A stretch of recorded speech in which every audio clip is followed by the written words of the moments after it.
The silence around intimacy after 60 is one of the heaviest burdens a woman can carry. It's not a loud, dramatic pain. It's a quiet ache, the space that grows on the sofa, the goodnight kiss that feels more like a habit than a prelude, the unspoken question that hangs in the air. Do you still see me? Do we still have that? This subtle retreat from physical connection isn't just about sex. It's about a vital current of energy that nourishes a long-term partnership. When that current weakens, it can feel like a part of you, a part of us, is fading away. But what if that silence isn't an ending? What if it's an invitation to begin a new, more honest conversation? Hello and welcome. I'm Dr. Emily Hart, and for over 15 years, I've had the privilege of helping women navigate the beautiful and complex changes in their bodies with clarity and compassion. This space is for you, a place for real answers and gentle support. If you believe that our health and happiness deserve our attention at every age, I invite you to subscribe and join our growing community. And I would so love to know who I'm speaking with today. Tell me in the comments, where are you watching from? I love knowing where this community of strong women comes together from all around the world. Today we're going to talk about something deeply personal, something that touches the very core of our partnerships. What to do when your desire for intimacy changes, and how to talk to the person you love about it without fear or shame. This isn't about a magic pill or a secret trick. It's about something far more powerful: the courage to connect through conversation. Our first step is to simply understand what is happening in our own bodies and to release the guilt that so often comes with it. Many women I speak with carry a secret shame about their changing libido. They feel they are failing their partner, or that their lack of desire is a sign that their love has faded. This is a heavy and unnecessary weight to bear. I remember a patient of mine, let's call her Carol. She and her husband had been married for 42 years. For decades, physical intimacy was their language, a way they reconnected after a long day and weathered life's storms. But in her mid-60s, Carol noticed a shift. It wasn't that she didn't love her husband. She adored him, but the physical urge was gone. She found herself making excuses, turning over to sleep a little faster, hoping he wouldn't initiate. She told me with tears in her eyes, "I feel broken, Emily. I feel like I'm letting him down every single night." What I explained to Carol is what I want to explain to you. Your body is not broken. It's changing. The science here is actually quite straightforward. Think of the hormone estrogen as the brilliant conductor of an orchestra for our female bodies. For years, it directed everything from our monthly cycles to the lushness of our skin and the sensitivity of our nerve endings. A key part of its job was to ensure robust blood flow to the pelvic region, which creates natural lubrication and the physical sensations of arousal. After menopause, our estrogen levels naturally decline. The conductor hasn't left the building, but she has certainly quieted down. Without her strong direction, that blood flow is reduced. The tissues in the vaginal area can become thinner, more delicate, and drier. A condition we call the genitourinary syndrome of menopause, or GSM. This can make intercourse not just unappealing, but genuinely uncomfortable or even painful. When your brain anticipates pain instead of pleasure, of course your desire is going to retreat. It's a brilliant protective mechanism. The most important solution, the very first step, is to offer yourself radical compassion. The first conversation you need to have is with yourself. I want you to find a quiet moment, place a hand over your heart, and say, "This is not my fault. This is biology. My body has carried me through decades of life, and it is changing. My worth and my love are not measured by my libido." Releasing that internal shame is the foundation for everything else. It allows you to approach your partner not from a place of apology, but from a place of shared discovery. Once you've found that compassion for yourself, the next step is creating a truly safe space to talk with your partner. The what you say is important, but the when and how are everything. Bringing up a sensitive topic in the wrong moment can feel like an ambush, causing both of you to put up your defenses. Let me share another story. Sandra tried to talk to her husband, Tom, about this very issue. One night, he reached for her, and she gently pushed his hand away. He looked hurt and asked, "What's wrong?" In that moment of tension and rejection, Sandra tried to explain everything: the dryness, the lack of desire, her feelings of frustration. Tom didn't hear the explanation. He only heard the rejection. It became an argument, filled with misunderstanding, and the distance between them grew even wider. Sandra's experience is so common because it highlights a crucial piece of emotional science. When we feel criticized or rejected, a primitive part of our brain called the amygdala takes over. It triggers a fight or flight response, flooding our system with stress hormones like cortisol.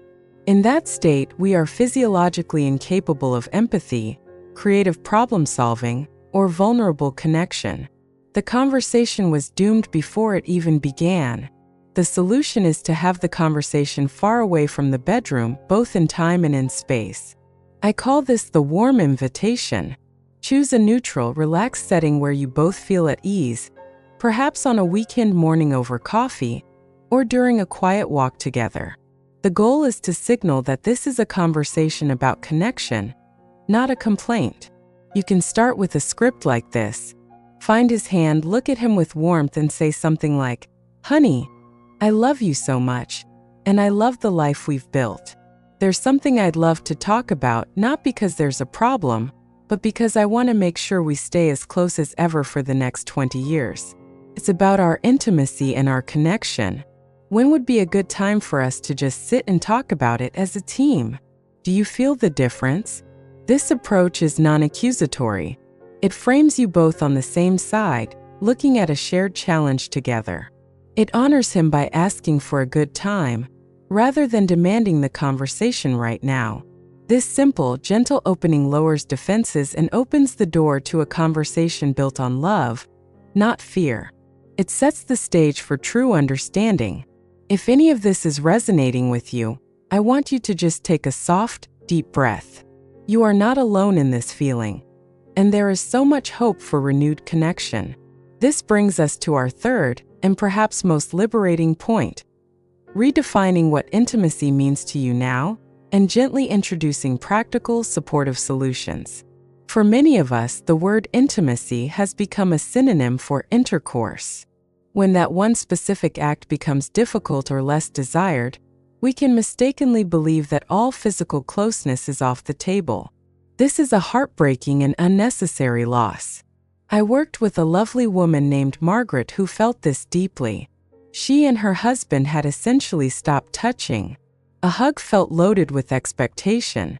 Holding hands felt like it might have to lead somewhere she didn't want to go. They were living like respectful roommates, and the lack of simple, affectionate touch was making them both feel incredibly lonely. They missed each other even while sitting in the same room. The science here is beautiful.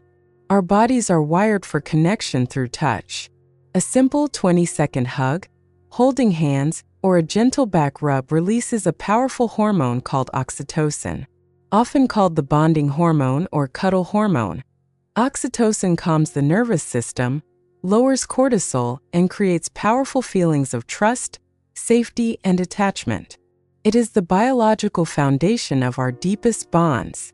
Reintroducing non-sexual, affectionate touch is not a consolation prize. It's a powerful way to refill your emotional and physical reservoirs. The solution is to consciously broaden your menu of intimacy. In your calm, planned conversation, you can open up this topic. You could say, "I've been realizing how much I miss just touching. I miss holding your hand when we watch a movie, or just cuddling for a few minutes before we get out of bed. It doesn't have to lead anywhere. I just miss feeling close to you." This gives your partner a clear, beautiful way to love you, without any pressure for performance. And within this safe conversation, you can also destigmatize the use of practical aids. Let's be very clear. Using a high-quality vaginal moisturizer or lubricant is not a personal failing. It is smart, compassionate body care. Using lotion on dry hands doesn't mean your hands have failed. Using reading glasses doesn't mean your eyes have failed. Your body's needs have simply changed, and we are fortunate to live in a time with such wonderful, safe solutions. You can introduce this clinically and lovingly. You might say, as I've been learning about how women's bodies change, I've realized that the physical discomfort I sometimes feel is incredibly common. It's just a hormonal shift. I was thinking it could be really loving and even fun for us to find a really good lubricant to use together. I want to make sure that when we are physically intimate, it's always about pleasure and comfort for both of us. By framing it this way, you're not presenting a problem you have. You're presenting a solution you can explore as a team. This simple shift in language transforms a source of shame into an act of mutual care. Your relationship, with all its history and depth, is a beautiful tapestry woven over decades. These changes in your body and your desire are not a flaw in the fabric. They are simply a new thread, a different color, asking to be woven in with intention and with love.